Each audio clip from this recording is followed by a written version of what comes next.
This is the interior plumbing and appliances inspection. That kind of stuff is beyond the scope of this inspection. We're in the north bathroom.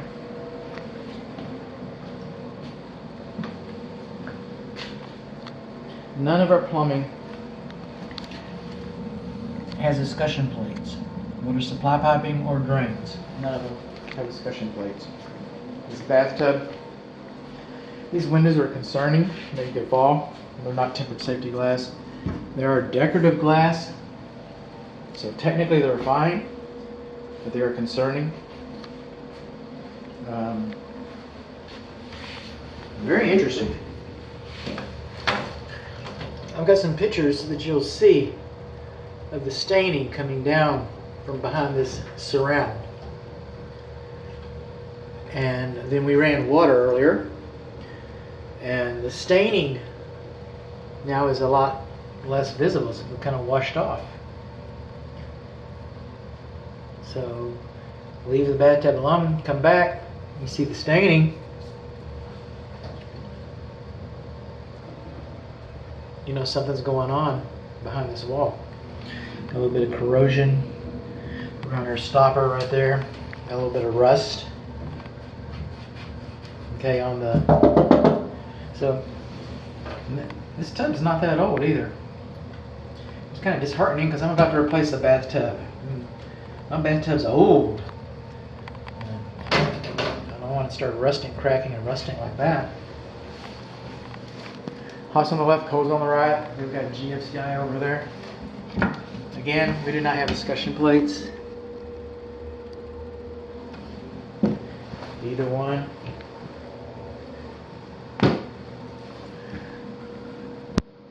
Now look at here. That's a good one. This lavatory basin's falling. Look at that. Look up in there. Hello? Anybody home?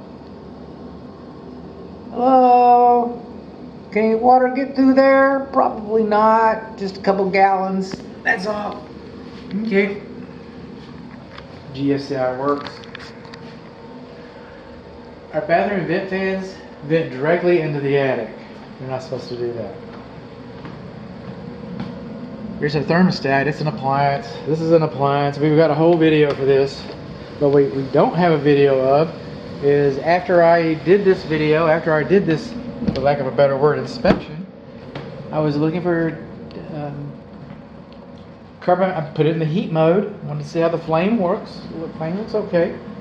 Want to measure some carbon monoxide because I don't like the way the roof looks. And I'm getting 3 parts per million of carbon monoxide when the furnace is on. Now, I would sleep with 3 parts per million. That's minuscule, all right? But that's where I had subjectively made it my separation point about what gets reported or what doesn't get reported. No more than 3. Well, I'm going to say as much as 3. I'm going to put it over in this unit needs to be serviced. I've already found, we found a leaking carbon monoxide. It's not ventilated right. And we found evidence of a heat exchanger problem on the ceiling, on the roof. Man. Coming in here, no discussion plates. It's all same, hots on the left, coals on the right. This commode is too close to the wall. And this floor is actually dropping. And this shower pan leaks. This floor is dropping over here. That might be where the leak is coming from, but it manifested itself over here. As it is, you've got to go through the water to turn the controls. So if you get in here on a nice cold winter morning and you turn it on, yeah, it's going to be a blast. You might want to make a little mark where your favorite spot is, and you can turn it, jump out, come back. Something like that. You shouldn't have to do that. 27 inches, it's kind of narrow. All I'm saying is when I park my fat butt in here, I wasn't going to say anything. When I park my fat butt in here, I'm kind of a little bit. Okay. This commode's too close to the wall. A lot of our luminaries are numerous. Smoke alarms are appliances. We have a smoke alarm in the hallway, that's fine. We have a smoke alarm in each bedroom, that's also fine. We don't have any carbon monoxide alarms. And then we should have a smoke alarm in the common living area. And we do. We have one right over here by the back door. Now, being in the kitchen, just kind of, heads up on this. And for that matter, if you're barbecuing on the patio and you got the window open and all that, you might get a nuisance trip, but it is in a common living area. I can't say anything against the smoke alarms. You got smoke alarms everywhere. They're required. We don't have any carbon monoxide alarms. We have a furnace with carbon monoxide. It's producing carbon monoxide as we speak. We should have a carbon monoxide alarm.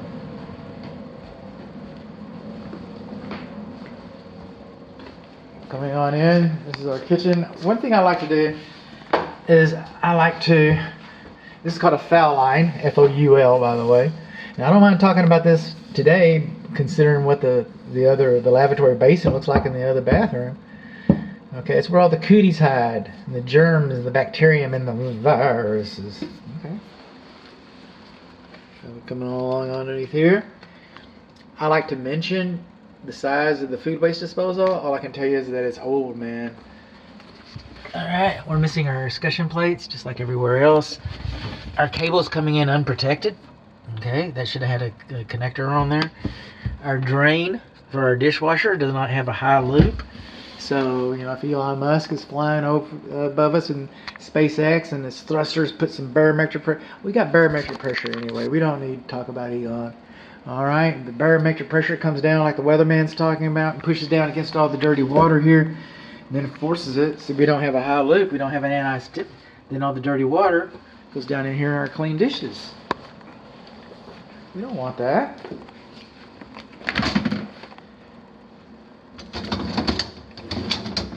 Seems like a fairly recent installation. I've got copies of just about every data plate. I can't think of anything I wasn't able to get a data plate captured on. So you can look up the age of the food waste disposal, for example. And maybe even the size, because you got the model number. So there's that. The dishwasher seems to be fine. Doesn't have an anti-tip device. Doesn't have electric service disconnect. I can turn the food waste disposal off, okay, and work on it. You can't do that to the dishwasher. So it's not GFCI protected. Neither is the disposal. It doesn't have a control switch, unlike the disposal. Okay, our kitchen range.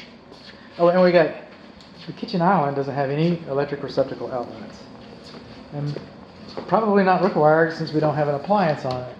But know that you've only got 3 electric receptacle outlets that you can use here in the kitchen.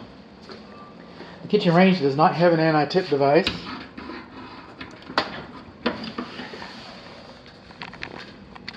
And see that beautiful 4-prong underneath there? I bet you're waiting for me to tell you that it only has 3 outlets working. L1, L2, and then the neutral. And it doesn't have an extra ground. It has an extra ground. How about that? But the box itself was screwed in with drywall screws. The device itself, the receptacle, screwed in with drywall screws. So that was just almost there. Almost there. So then we're coming on along. Flat cooktop. I got some instructions on how to take care of that because they don't have the instructions. Everything comes on, everything heats up. We just didn't have an anti-tip device, and then the device wasn't. And we don't have a lockout for that over here in the electric load center service panel. Then the microwave, this corner, vent fan, this corner shouldn't be any closer to this cooktop than 24 inches. Now, what supersedes code? Because you don't even have to have a vent fan, by the way, in the kitchen. It's not even required. But since you have one, code says this corner shouldn't be more than 24 inches. Look at that. But Whirlpool, okay, code says if it's UL listed, then the manufacturer's installation instructions supersede code. And they usually go, and I don't know, but they usually go 35 inches from here to here, if I remember correctly. Is it 30 or 35? I don't know, because it's always too close. 35 inches. I don't know any that, so according to the manufacturer, that was installed properly. What am I going to do? I don't have the manufacturer's installation instructions here. If I had them here, I would take a picture of the clause, the exclusion, the exception. I would take a picture and, provide that to my client in case there is any, pushback about it later. But no, our air filter is dirty, and our light doesn't work. But the fan does. It blows. It's got a dirty filter. And then we come over here with my magic lights. I got these because I was the smartest kid in the room. I'm going to put them right here. I'm going to have a little wad of paper towel that I use to clean some tools. Alright, sorry. Come over here, put some cook time on here. It's supposed to blink. Alright, stir. Look at it go. That's exciting. You might as well just quit watching now. No. Everything is anticlimactic after the magic lights. Hear that? This is how I know it works. Hot, hot, hot. Okay.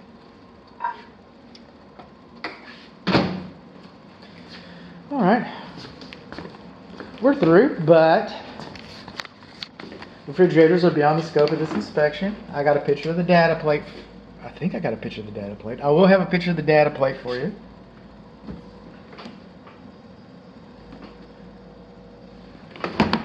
How do you make ice? Ooh, that's how you make water. Ice. Makes water. I have to clean that up.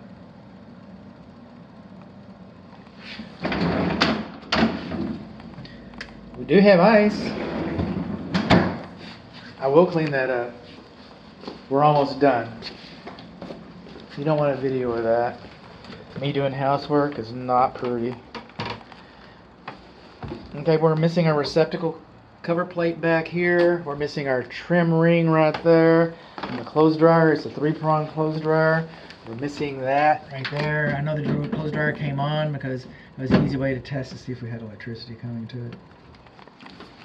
Now, laundry equipment is beyond the scope, like I said, but this should be elevated 18 inches off of the garage, if this is the garage floor. If you're going to store paint in here and lawn equipment, and those kinds of things, then gas, fuel, the fumes settle low. This should be elevated. I'm just saying. Let's see. We got a video for that. I've been around the corner. I can go around. Why not? I told you a long time ago to turn it off. Right at the microwave, I said turn it off. Remember that? All right. There's the clothes dryer vent right there.